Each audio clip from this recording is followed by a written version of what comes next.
What I'm mainly going to talk about is what I do for my day job, which is pre-implantation genetic diagnosis. Designer babies is not like making Mr. Potato Head. It really isn't like saying, oh, one of those, one of those, one of those, and that's the baby I'll have.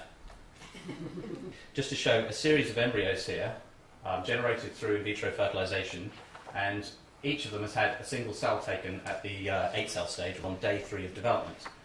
The genetic information in this cell is meant to represent that of the whole embryo.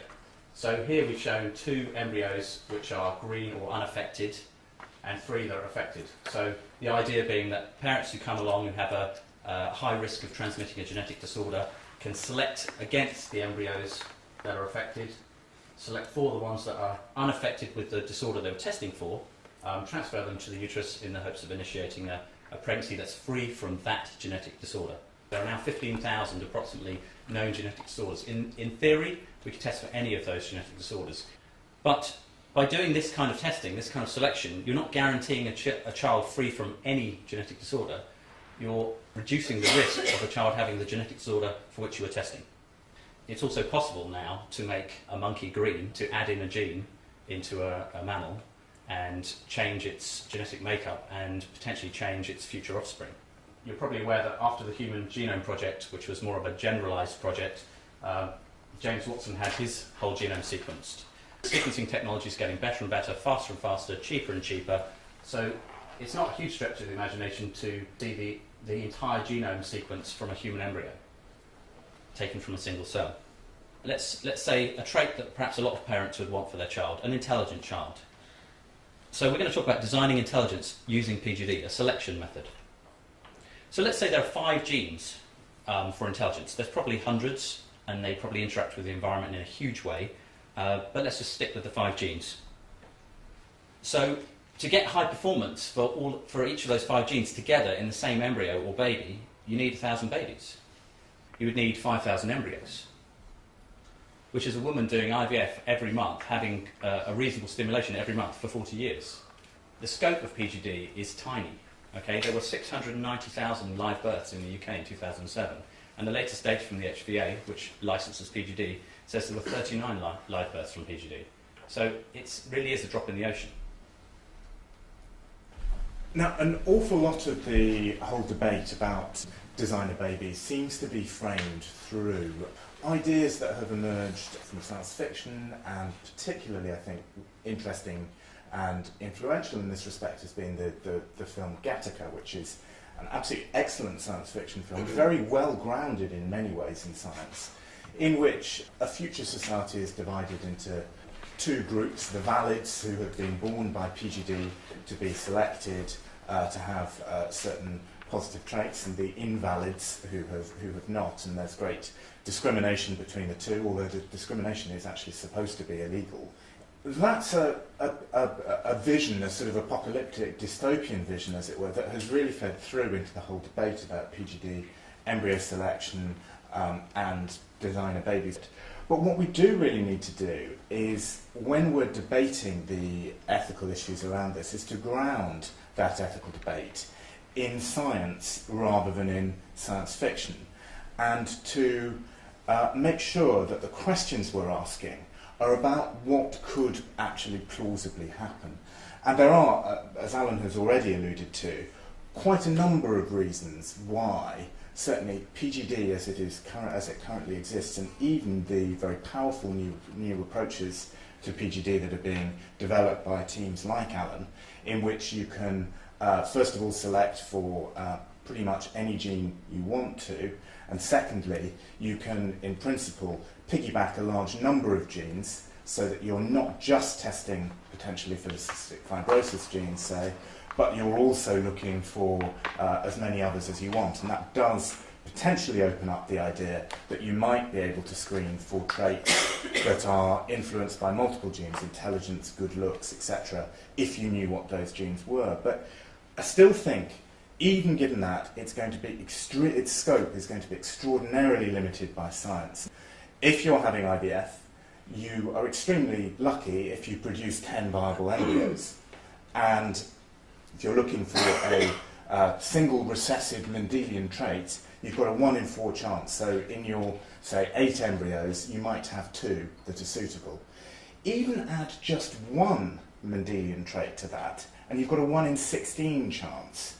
So actually, in most IVF cycles, you are not going to have any embryos that meet the 2-gene criteria. Once you go up to 5 genes, the numbers just get ridiculous, and there's essentially no chance of you actually finding what you're looking for. Also, of course, there's the issue of the raw material involved. Now, it's all very well saying that you'd like to order a designer baby with the brains of Stephen Hawking and the body of Kate Moss, but if mum and dad are thick and ugly, you're not going to get anywhere. My main point here is we mustn't get too far ahead of ourselves in the ethical debate. There are a lot of very important issues that we can discuss without straying too far into science fiction. I'm a writer in residence for a social science research organisation, the ESRC Genomics Forum. And one of the initiatives that we've taken is setting up a website called the Human Genre Project, which actually put out a request for artistic work of writing, creative writing, poems, short stories, flash fictions, reflections, and quite open-ended other, that was inspired by genes or genomics or genetics. And we've had some very interesting responses in that most of the work that has been contributed by people who are already professionally published writers and have been either some piece of clever social commentary or some reflection on the wonders of nature, evolution, the complexity of the gene and the genome and so on. And on the other hand, we're getting contributions from people who have never had anything else published, who may be professionals working in the biotechnology business. They may be people who've been affected by a genetic problem and want to express themselves about it. There is a huge interest in these issues, and I think that there's also a felt need by at least some people to try and express that artistically and to open it out artistically to other people. What interests me in relation to this area is how we can at the same time defend and keep in mind the sort of realism that Mark and Alan have spoken about, keeping things grounded in the here and now and in what's actually possible and what's actually happening, and yet at the same time dream big dreams and not be afraid to look ahead and imagine what might happen. A very good example of this, PGD is one, but another one that's been touched on is artificial gametes, or in vitro derived gametes as they're supposed to be called nowadays. Sperm and eggs are made in the laboratory. Now, there's been an awful lot on this subject in the UK media since February 2008, which is around about the time that Newcastle University started getting plenty of attention for their research. But the discussion that's gone with it, the way it's been reported and conveyed and communicated, has been far from ideal. We've ended up here. Babies without men or women. So we have the possibility of creating sperm and eggs in the laboratory, although they've not got very far. And we have a discussion that sort of leaps several stages ahead as to what might happen if we cross the gender barrier, how civilization is going to collapse if lesbians and single women can just reproduce with each other or with themselves, and if gay men can then go off and have their own children, and so on and so forth. And all that's actually happening is that in Newcastle, some scientists have been trying to see if they can get sperm-like cells to swim, much less do anything else like fertilise an egg. And in Stanford, all they're trying to do is figure out how eggs and sperm developed and what can go wrong in that process and what can lead to disease by recreating it in the laboratory. So we have a big divergence here. Nobody comes out of it looking good. Everyone can do better. Scientists can communicate their work better, and journalists can report on things better. We, the public, can be better educated about things. In short, I agree to a point with Mark that realism and proportion and peer review and responsible this, that and the other are all extremely important. We need to keep in mind what's happening, what's really happening in the here and now, and not get carried away with ourselves. I also think that dreaming is very, very important. I don't think civilization and its achievements were built on an evidence base. I think they were built on dreams and ambitions and beliefs. For all the caveats and the difficulties surrounding these artificial gametes that I've just mentioned, there is a bit of me that cannot help seeing them as part of a bigger trajectory. There's part of me that can't help but see them as a step towards possibly removing the reproductive cycle from the human body altogether. The idea that in vitro fertilisation might be extended to in vitro gestation and in vitro incubation has so many problems and challenges involved with it, it's really not going to happen in the here and now. But is that a trajectory that I have some investment in and some excitement about? Yes, I do. If someone says your dream future is one where everything natural about human reproduction is subordinated to technology and human choice, if your dream future is one where everything traditional about the human family and the way it's structured is thrown open to question, then I'll say, well, you're goddamn right, that's my dream future. Now let's have an intelligent argument about it. My question is how to craft a good piece of legislation that's going to last for another 20 years. Because what we've got in the legislation now is an absolute prohibition on any reproductive use of artificial gametes. Have we become too sensitive to how people might respond to new science? Because the reason why the government took some persuasion was because they were concerned of how people would react when hearing the phrase animal hybrid. What does that mean? My God, we're creating a mixture between a cow and a human. This is terrible. It takes time for people, for the science to come out, for people to assimilate it, to debate it, discuss it. And it seems to me that there's a danger that we've become far too safe, if you like. Immediately to that, you're right, we are being safe, but at the end of the day, when I'm doing my day job, I have to work within the regulations that have been set up, for better or worse. The role of Parliament and legislation in all of this should be to set broad parameters of what society is willing to accept, rather than trying to micromanage the scientists in what they can and can't do.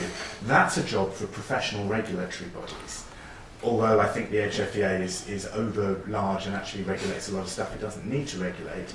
Politicians have an important role, but the quality of scientific debate in the House of Commons is pathetic by and large, as I think we saw in the embryo bill. There were probably 4 or 5 MPs who actually knew what they were talking about. At least they were elected. They were elected, and I think that's important. I think that's important. But I mean, I would love to see that the quality of that debate go up. I fear it's actually going to go down. I think that, on the one hand, what we don't want to be regarding the scientists or people like Alan as Frankenstein, but the other, and we have to keep arguing against that, as it were, model of the evil scientist tampering with life for nefarious reasons. But on the other hand, we have to encourage scientists in particular to stop thinking about the public as at any time liable to turn into a mob of peasants with pitchforks. There's a real quietude and consensus around the way that this area is regulated in the UK, for better or for worse, which dates all the way back to the work of the Warnock Committee in the early 1980s and the agreement upon the fact that the embryo has a special moral status and what that moral status consists of. It was a very clever compromise addressing a number of different interests that has allowed things to move on. But there is a sense in which a naked confrontation of moral worldviews over the embryo has not happened. In the absence of that happening, more and more refuge is taken in the evidence base, very important, but the morals don't necessarily get addressed and had out. Historically, people have always been extremely suspicious of any new science, and there's always been the sort of cohort of people who are terrified of anything new, but people would never have learnt to fly. People have been constantly suspicious of the aspiration and the dreams provided by then science fiction. So just because something is possible, it doesn't mean we shouldn't try it. Why shouldn't we just go for broke? Why shouldn't we have, a well full of Einsteins and Hugh or whatever? What I just really wonder about, though, sometimes is the way that we frame what is an ethical discussion and what isn't, because it seems to me that so much of this discussion is assuming that ethics should be about preventing things from happening and from worrying about them. So virtually the entire ethical discussion about reproductive technology is about the dangers of progressing in a particular direction, whereas we have incredibly little ethical discussion about the ethical imperative towards carrying out particular forms of research and developing medical technologies. And I get very frustrated about that, because I actually think that there is a huge moral and ethical imperative that says why we should be developing techniques that can better enable humanity to overcome diseases. You know, there are historical examples where wider social movements and wider orientation towards the future has allowed very important developments, one being the contraceptive pill. I mean, we're always very struck by discussions I've been in with people involved in synthesising that technology, that their ability to providing a massively important resource for womankind was made possible by a wider social climate. In other words, it was a climate open towards sexual revolution that allowed that technology to spread and develop. That it wasn't the pill that created the sexual revolution, the relation between the two is the other way around. It's a very interesting book, Frankenstein, subtitled The Modern Prometheus, after the Prometheus myth, because the Prometheus myth of Prometheus stealing the Titan who stole fire from the gods and was chained to a rock and had his liver pecked out, that's not just a cautionary tale. That's only one way of looking at it. It can also be a really positive tale. You know, what Prometheus did was the exact right thing, and we should be taking his mantle. The problem with Frankenstein, Victor Frankenstein, was he made his creature in bad faith. Or at least he lost his good faith halfway through making his creature. He abandoned his creature. His creature says to him, if you read the book, that he would have been a very good person had he not been spurned by his creator and by humanity more broadly. So I say, let's in good faith take up the mantle of Prometheus and master the secrets of life. If we look at ethical imperatives in terms of what we bloody well should be doing rather than what we shouldn't be doing, then it would transform the quality of public debate. If we had the idea of a positive ethical imperative, it would be a bloody revolution, I can tell you. I think most people are reasonable. If you look at the outcomes we've got for all of these issues, human-animal hybrids, PGD, save his siblings, etc., embryonic stem cell research, people who want to block that have not, in this country, won. They have been roundly defeated, because actually ordinary people in this country have a permissive view of these things and do take the view that you said, that the ethical imperative is to research these things. I think the outcomes are sometimes positive, and there's a good ethicist in the States in this area called John Robertson. He framed a debate on sex selection, which is forbidden in this country for non-medical reasons. And the outcome was basically, this isn't such a bad thing, why shouldn't people do it? The problem is, the information goes to certain bodies who have a preset agenda or a predetermined policy. So if it doesn't fit their policy, then it's going to be ignored. So we might as well not have the discussion from the point of view of getting a result.